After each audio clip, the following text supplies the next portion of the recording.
From Wood TV 8, this is a breaking news alert. This is serious, and it is time for people to take action to keep themselves safe and to evacuate. Breaking now, 2 dams breached, historic flooding, mass evacuations, and a state of emergency in Midland County. How people there are keeping safe this morning. The consequence of living in a river valley, of course, is that we have to deal with river floods at times. This, however, is something that would be unprecedented. How soon entire towns could be covered in water, several feet of it, as town officials try to contain it. Plus, flooding of our own. What steps West Michigan officials are taking to help with washed out roads and homeowners underwater in West Michigan. Thank you so much for joining us on this Wednesday with our continuing coverage of this flooding crisis across the state. I'm Casey Jones. I'm Teresa Weekly. You'll notice from our camera at the Ionia Free Fair, the fairgrounds are covered in water, and we will get to all of our coverage of that in just a moment with what's happening in West Michigan. But we want to start at the live desk with John Dommel, who's keeping an eye on the situation in mid-Michigan. John. Teresa, about 10,000 people have been evacuated as Governor Whitmer expects water levels to reach historic highs. And the downtown area of Midland could reach as much as 9 feet of water and flooding by 10 o'clock this morning. She's declared a state of emergency for Midland County, and here's a map showing where those dams are located. The Edenville and Sanford dams are the 2 that did breach, and officials are keeping a close eye on the Smallwood Dam, which is just north of there. Some people near the Edenville Dam were evacuated Tuesday morning and allowed to return home, only to be evacuated again after the dam eventually breached. The evacuations affect people in the towns of Edenville and Sanford, along with parts of Midland. County officials believe that about 3,500 homes have been affected so far, and shelters have been opened as they prepare for the worst. The 1986 flood that most people remember that were here, at least, and if you weren't here, you certainly heard about it, was a 100-year flood. What we're looking at is an event that is the equivalent of a 500-year flood. So something that is extremely rare, extremely catastrophic, and quite dangerous. Both dams were built in the 1920s, and the Edenville Dam got an unsatisfactory condition rating from the state back in 2018. And we do have a crew heading to that location right now in Midland County, so we'll have live reports for you coming up in the 6 o'clock hour. Reporting live in the newsroom, John Dommel, News 8. All right, thank you, John. And we know people in West Michigan are cleaning up and assessing the damage after rain brought heavy flooding here, too. This is what things looked like in Muskegon. The water washed out roads. People were pumping it out of their homes. Yeah, both Muskegon and Ottawa County have declared states of emergency because of the flooding.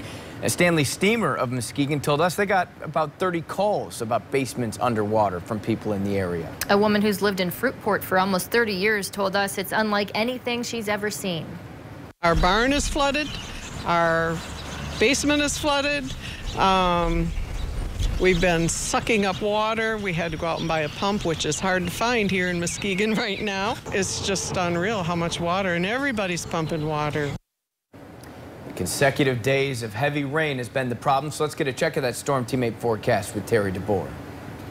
Yeah, we started to dry out yesterday, and so nice that we've got a stretch of dry weather coming up over the next several days, coming along with sunshine, an easterly wind, and temperatures that'll be warming up. So not only helping out with the fact that we're not going to get additional rainfall, also helping with some of that evaporation going on as well. Flooding concerns all around the region. We do have a lakeshore flood advisory in effect until 10 o'clock this evening. Minor flooding in many lakeshore communities. It's where you see the greens here. These are those river flood warnings that we are looking at from Berry County to Kalamazoo, down into the Three Rivers and St. Joe, looking at along the Grand River. And by the way, in Robinson Township, Ottawa County, that river flood warning is not expected to expire until at least May 26, which takes us after Memorial Weekend.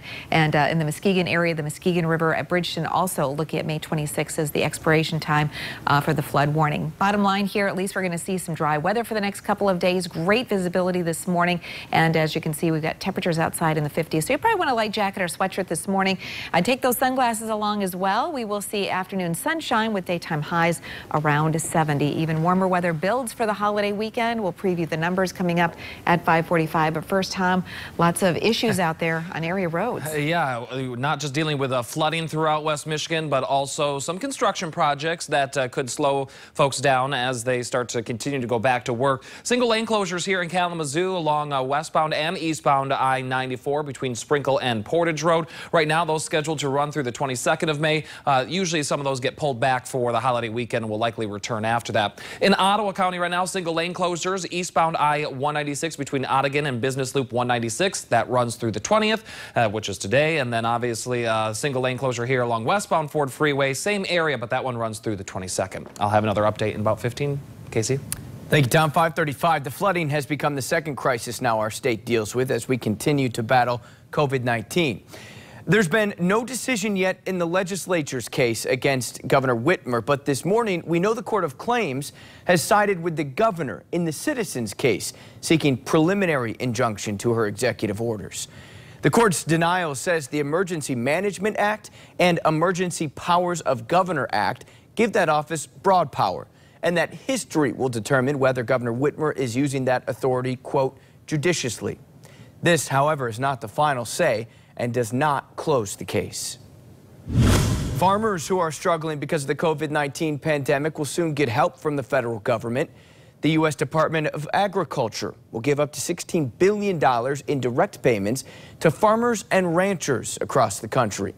The USDA is also partnering with local distributors to buy $3 billion worth of produce, dairy, and meat and give it to people in need.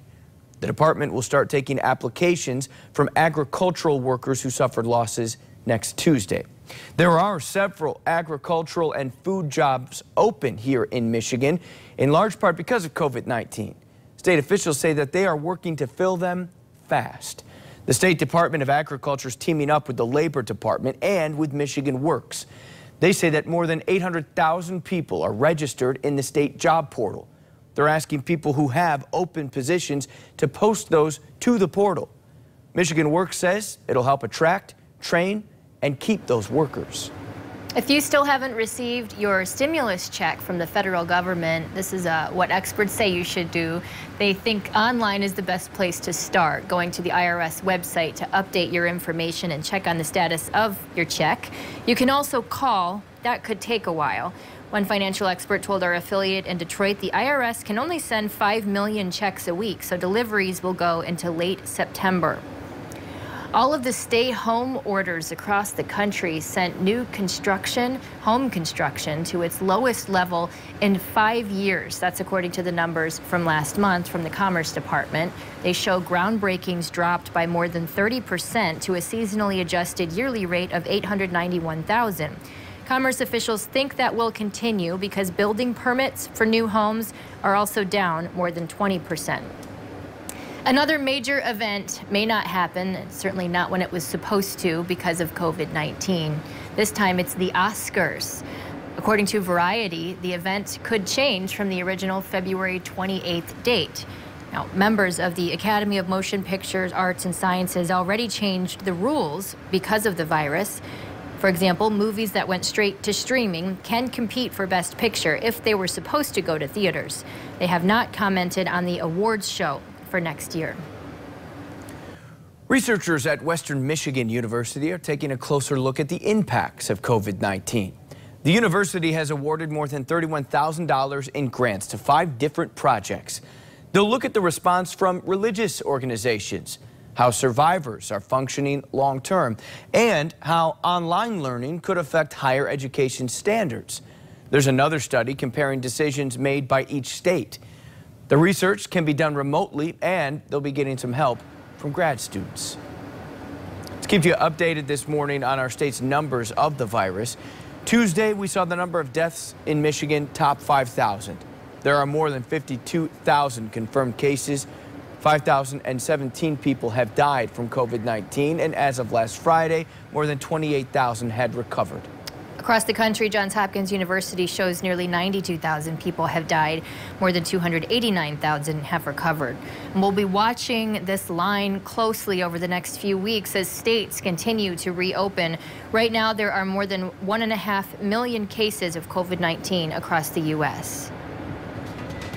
It's 5:39 right now. Still to come this morning as we head towards the holiday weekend, still under the stay-home order. We'll show you what we aren't seeing this year for the first time in decades. Plus, Magic Johnson with the assist, how he's helping small businesses struggling during this outbreak. That's coming up in 4 minutes.